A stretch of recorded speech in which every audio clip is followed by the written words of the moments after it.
अपने हाथ उठा लो, साईं की महिमा गा लो।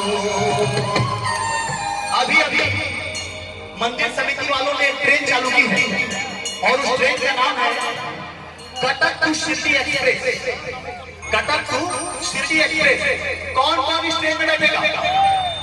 कौन कौन मेरे साथ शिरडी चलेगा? सब हाथ उठाइए। जिसके हाथ नीचे हैं वो सब के सब डब्ल्यू जिसे टिकट लगानी वो हाथ उठा रहे और तालियां करते, पूरे हाथ तालियां करते। 1 2 3 4।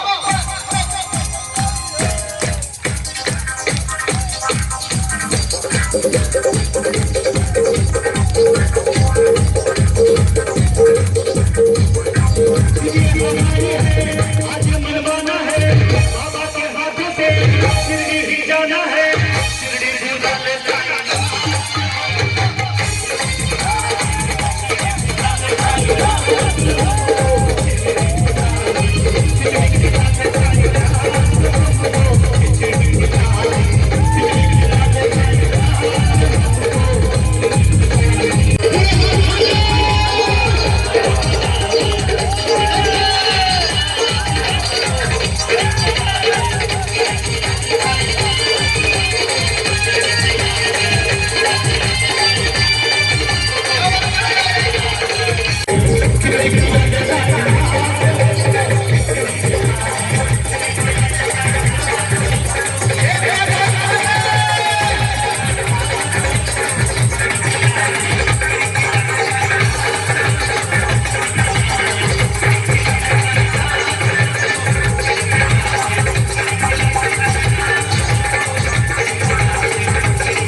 नितिन दुबे को जबरदस्त करताली आशा करूँ।